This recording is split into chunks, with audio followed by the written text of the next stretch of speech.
प्रबंध समिति आदर्श विद्या मंदिर द्वारा संचालित ऑनलाइन क्लासेज में आप सभी का हार्दिक स्वागत एवं अभिनंदन। आज हम कक्षा 9वीं विषय विज्ञान अध्याय नंबर पहला है हमारे आसपास के द्रव्य या पदार्थ। उसमें आज का हमारा प्रकरण है पदार्थ या द्रव्य की अवस्थाएं। जैसा कि हम जानते हैं पदार्थ या द्रव्य की 3 अवस्थाएं होती हैं, ठोस, द्रव और गैस। ठोस को हम सॉलिड कहते हैं, इसका सिंबल S से रिप्रेजेंट करते हैं, और द्रव को लिक्विड कहते हैं, इसका सिंबल L से रिप्रेजेंट करते हैं, और गैस को हम गैस कहते हैं, इसका सिंबल जो है वो G से प्रदर्शित करते हैं। तो आइए देखते हैं अपन तीनों के अंदर अंतर को स्पष्ट करते हैं। ठोस, द्रव और गैस में अंतर किस प्रकार से है, अंतर के मुख्य गुण कौन कौन से हैं, एक बार गुण देखिए। आकार, आयतन, आंतरिक कणों में दूरी, आंतरिक आकर्षण बल, संपीड़ितता, दृढ़ता, तरलता, विसरण की दर, घनत्व और ऊर्जा।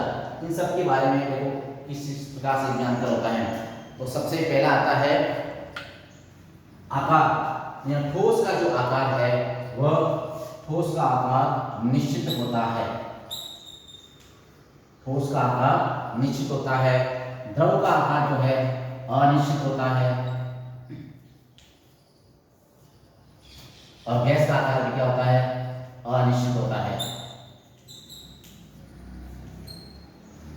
ठोस इसी प्रकार जैसे ये चौक है तो इसका आकार जो है बिल्कुल क्या है, निश्चित है। द्रव का आकार, द्रव किसी भी पात्र में लेने पर वो अपना आकार क्या है, परिवर्तित कर देती है। और गैस का भी आकार क्या होता है, अनिश्चित होता है, वो पूरे में विस्तृत हो जाती है, फैल जाती है। इस प्रकार से पहला है आकार। ठोसों का आकार निश्चित होता है, द्रव का आकार अनिश्चित होता है, और गैस का आकार भी अनिश्चित होता है। दूसरा पॉइंट आता है आयतन। तो ठोस का आयतन भी क्या होता है, निश्चित होता है। ठोस का आयतन निश्चित होता है, द्रव का आयतन भी निश्चित होता है, परंतु गैस का आयतन क्या है, अनिश्चित होता है। गैस का आयतन अनिश्चित होता है। देखिए वापस देखिए, जिस प्रकार से ये एक बॉक्स है, इसको मैं कहीं पर भी रखूँ ना तो इसका आकार क्या रहेगा, ये जितना है आकार देखता होता ही रहेगा। मतलब इसका जो आयतन है और नीचे जो रखने की जगह है, स्थान जो घेरता है, यानी इसका आयतन जो है वो निश्चित होता है। लेकिन द्रव में देखिए, जैसे एक गिलास भर के पानी जो है मैंने एक जग में डाल दिया, तो जग के अंदर जितना गिलास के अंदर पानी था उतना पानी किसमें है, जग के अंदर है। यानी उसके आयतन में कोई परिवर्तन नहीं हुआ है। आकार में परिवर्तन हो सकता है तो आयतन में कोई परिवर्तन नहीं हुआ है। यानी द्रव का आयतन क्या है, निश्चित है, और गैस का आयतन और आकार दोनों अनिश्चित होते हैं। अगला पॉइंट आता है आंतरिक कणों में दूरी। तो ठोस के अंदर आंतरिक कणों की दूरी क्या होती है, बहुत कम होती है, और इनमें ठोस से अधिक, परंतु गैस से क्या होती है, गैस से कम होगी। द्रव के अंदर आंतरिक कण, द्रव के अंदर जो कण है थोड़े थोड़े दूर होते हैं ठोस के बनिस्पत, और गैस से क्या होती है, कम होती है। तो आंतरिक कणों की दूरी, यानी ठोस में आंतरिक कण बिल्कुल पास पास में होते हैं। आंतरिक कण बहुत, उनकी जो दूरी है बहुत कम होती है, बिल्कुल पास पास में होते हैं। और द्रव के अंदर जो दूरी है ठोस से अधिक होती है, गैस से कम होती है। गैस के अंदर जो कण होते हैं, पार्टिकल्स होते हैं, बिल्कुल दूर दूर होते हैं, यानी उनके आंतरिक कणों की दूरी क्या आती है, बहुत अधिक होती है, बहुत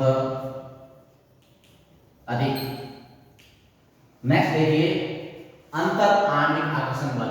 यानी ठोस जो होता है उसके कण, अभी पढ़ा था, ठोस जो होता है उसके कण बिल्कुल पास पास में होते हैं, तो उनके कणों के मध्य इंटर पार्टिकल्स, कणों के आंतरिक जो कण होते हैं उनके मध्य आकर्षण बल जो है वो सर्वाधिक होता है। ठोस के अंदर अंतर आणविक आकर्षण बल जो है सर्वाधिक होता है। ठोस के अंदर क्या होता है, सर्वाधिक होता है, और द्रव के अंदर कम होता है, गैस के अंदर सबसे कम होता है, सबसे कम। गैस के अंदर यानी कणों के मध्य जो आकर्षण बल होता है, आपस में जो कण बंधे होते हैं उनके मध्य जो आकर्षण बल होता है वो गैस में सबसे कम होता है, ठोस में द्रव के अंदर ठोस से क्या होता है, कम होता है, और ठोस के अंदर सर्वाधिक होता है। कण बिल्कुल पास पास होते हैं, आपस में जकड़े रहते हैं, उनका पैकिंग बिल्कुल क्लोज होता है, ठीक है ना, तो उनके अंदर अंतर आणविक आकर्षण बल सर्वाधिक होता है। अगला आता है संपीड्यता, यानी किसी भी पदार्थ पर यानी दाब लगाकर, प्रेशर मारकर उसके आकार में परिवर्तन करना संपीड्यता कहलाता है। यानी ठोस है, ठोस पर मैं कितना भी ऐसे दबाव लगा दूं, इस पर प्रेशर लगा दूं, परंतु फिर भी उसके आकार में परिवर्तन नहीं होता है, ठीक है ना, ठोस के अंदर। तो ठोस में संपीड्यता क्या होती है, नगण्य होती है, नहीं के बराबर होती है, नगण्य। ठोस में संपीड्यता नगण्य होती है, और द्रव के अंदर संपीड्यता जो है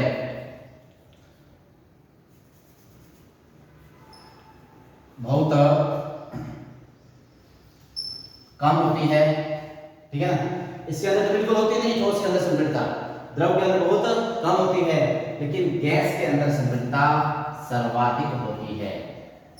गैस के अंदर जो संपीड्यता है वो सर्वाधिक होती है, यानी गैस के बहुत बड़े आयतन को एक छोटे से सिलेंडर के अंदर संपीड़ित यानी प्रेशर लगाकर दाब उच्च दाब पर से संपीड़ित किया जा सकता है। यानी गैस के अंदर संपीड़ितता सर्वाधिक होती है, ठोस के अंदर नगण्य होती है, बिल्कुल नहीं के बराबर होती है, और गैस के अंदर बहुत कम होती है। अगला पॉइंट आता है दृढ़ता, दृढ़ता एवं तरलता।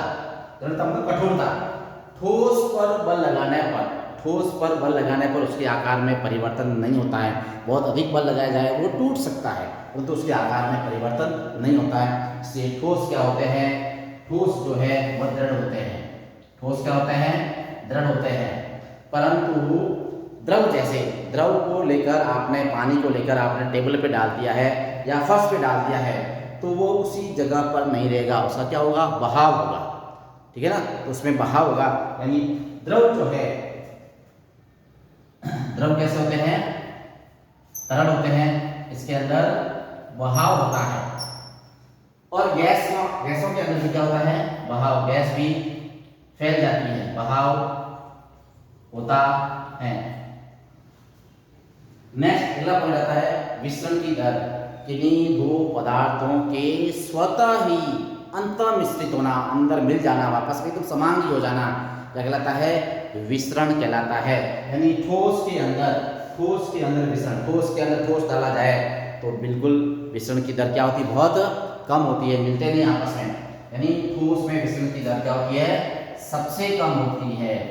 ठोस में विसरण की दर सबसे कम, और द्रव के अंदर अधिक,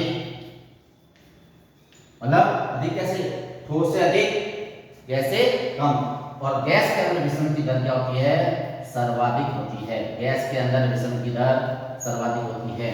दो गैसों को आपस में मिला दिया जाए तो बिल्कुल ऑटोमेटिक, छोड़ दिया जाए तो ऑटोमेटिक उसके अंदर क्या होता है, आपस में मिश्रित हो जाती है। इस प्रकार गैसों के अंदर विसरण की दर सर्वाधिक होती है, डिफ्यूजन रेट सबसे अधिक होती है। नेक्स्ट अगला पॉइंट आता है घनत्व। अभी आपने पढ़ा था कि ठोस के अंदर कण बिल्कुल पास पास में होते हैं, पार्टिकल एकदम क्लोज होते हैं, तो ठोस का जो घनत्व क्या है, बिल्कुल अधिक होता है। ठोस में कण बिल्कुल पास पास होते हैं, यानी उनका घनत्व जो है सर्वाधिक होता है। ठोसों में घनत्व क्या होता है, सर्वाधिक होता है, अधिक होता है। और द्रव में ठोस से क्या होता है, ठोस से कम, और गैस से क्या होगा, अधिक होगा। गैस से क्या होगा, ठोस से क्या होगा, कम, और गैस से क्या होगा, अधिक होगा। और गैस में जो है सबसे कम, यानी गैस में सबसे कम होता है।